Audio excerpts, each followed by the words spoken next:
Hi everyone, this is dashboard review और आज मैं उस मूवी की बात करने वाला हूं जो कई सालों से मेरी वॉच लिस्ट में थी लेकिन मैं देख नहीं पाता था। जब मेरे पापा से मेरी इस मूवी के बारे में बात होती थी तो मेरे पापा हमेशा बस यही बात बताते थे कि ये वो फिल्म है जिसमें गाने नहीं थे। तो ये एक्चुअली हमारे पापा के ज़माने की ही मूवी है। इसका नाम है कानून। ये है 1960 की movie. Let's not call this video a review, let's call it a revisit of a classic. इस मूवी में मेन एक्टर्स हैं अशोक कुमार, राजेंद्र कुमार, नंदा, महमूद, कई ऐसे एक्टर जो शायद हमारी जनरेशन के कई लोगों को याद नहीं होंगे। मेरी जनरेशन के लोगों को शायद याद हो बट जेन जी को नहीं मालूम होगा। ये काफ़ी अच्छी सस्पेंस फिल्म है और लास्ट मोमेंट तक this is actually a cliff hanger, आपको अटका के रखेगी। फिल्म की शुरुआत होती है एक कोर्ट केस से जहाँ पे एक मुलजिम को कटघरे में लाया गया है। उसने एक गणपत नाम के बंदे की हत्या की है। कटघरे में खड़ा हुआ ये आदमी क्लेम करता है कि आप मुझे गणपत को मारने की सजा नहीं दे सकते। सबके सब चौंक जाते हैं कि ऐसा क्यों हो रहा है। तो वो बताता है मैं पिछले 10 साल जेल में था और मैं इसी बंदे को मारने की सजा काट रहा था। तो अगर गणपत को मैंने पहले मार दिया था तो अब नहीं मारा है, और अगर मैंने उसको अब मारा है तो पिछली बार जो मुझे 10 साल की सजा हुई थी वो किस बात की थी। ऐसे में उस सेशंस कोर्ट के सारे जज और वकील एक मोरल डायलेमा में फंस जाते हैं कि इस तरह के केस में किया जाए तो क्या किया जाए। अगर आप किसी एक की गवाही मान लो और उसको मान के आप किसी को सजा दे दो तो हो सकता है वो गवाही गलत हो सकता है आप किसी गलत बंदे को सजा दे दो। तो ये फिल्म उसी मोरल डायलेमास के ऊपर है। राजेंद्र कुमार जिन्होंने कैलाश नाम का एक कैरेक्टर निभाया है वो अपने होने वाले फादर इन लॉ को किसी का खून करते हुए देख लेता है। उसका फादर इन लॉ जो अशोक कुमार है वो सेशन जज है, कैलाश उस सेशन कोर्ट में वकील है। तो अब सिचुएशन ये है कि कैलाश ने देखा है खून होते हुए और उसने देखा है अपने ससुर को ये खून करते हुए, लेकिन वो प्रूव कैसे करेगा। ये मूवी इन्हीं मॉरल डायलेमास के आसपास घूमती है। एक वकील जिसको एक जज ने पाल पोस के बड़ा किया है और जब उसे दिखता है कि वो भी मॉरली करप्ट है या वो किसी का खून कर सकता है तो ऐसे में वो उसको सजा कैसे दिलवाएगा। अब आप सोचो, आप वकील हो, आपको पता है कि जज ने एक खून किया है, how will you break it to the world.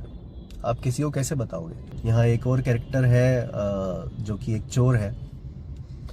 उसे इस खून के लिए पकड़ लिया गया है क्योंकि वो उस टाइम पे चोरी करने वहाँ गया था, भाग रहा था, पुलिस ने उसको पकड़ लिया। तो अभी ये है कि एक बंदा है जिसके ऊपर इल्ज़ाम है कि उसने एक सेठ का खून किया है। एक वकील है जिसने देखा है कि उसके होने वाले ससुर ने वो खून किया है।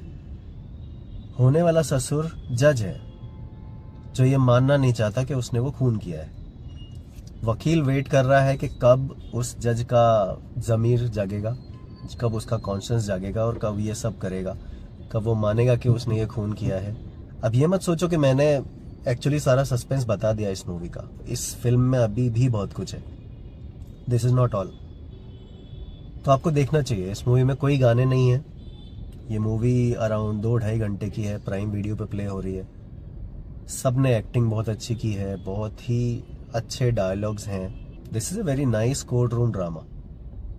कोर्ट के अंदर के जो सीन्स हैं वो भी काफ़ी अच्छे लिखे हुए हैं।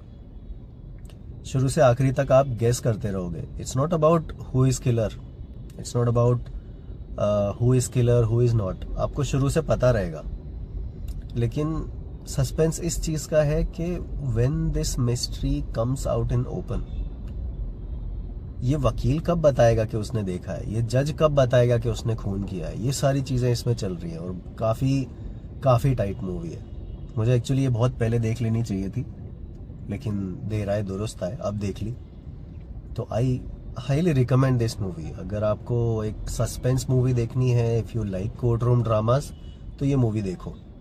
ये एक बहुत ही अच्छी फिल्म है। ये कुछ अच्छे सवाल उठाती है, कुछ अच्छे मुद्दों के ऊपर बात करती है कि अगर आप कुछ सबूतों को मान के, कुछ गवाहों को मान के अगर आप किसी को सज़ा दे दो तो दे आर ऑल सब्जेक्टिव। किसी ने किसी के लिए कुछ कहा, किसी ने किसी के खिलाफ कुछ कहा, उनको लेके अगर आप किसी की ज़िंदगी का फैसला कर लेते हो तो do you even have the right. देखो, एंजॉय करो, just take a trip to the 60s classic cinema, मज़ा आएगा। बीच बीच में शायद हम सबको उस तरह की मूवीज़ देखनी चाहिए जो 50-60 में बनती थी। उस टाइम भी काफ़ी अच्छी फिल्में बनती थी। आजकल प्रेजेंटेशन ज़्यादा मैटर करता है, स्टोरी ज़्यादा मैटर नहीं करती। बट हाँ, कोशिश करो। This is playing on Prime Video right now and enjoy. अगर अच्छी लगे तो बताओ, कमेंट कर सकते हो। And you like what I am doing, please like, share and subscribe and motivate my content. Bye.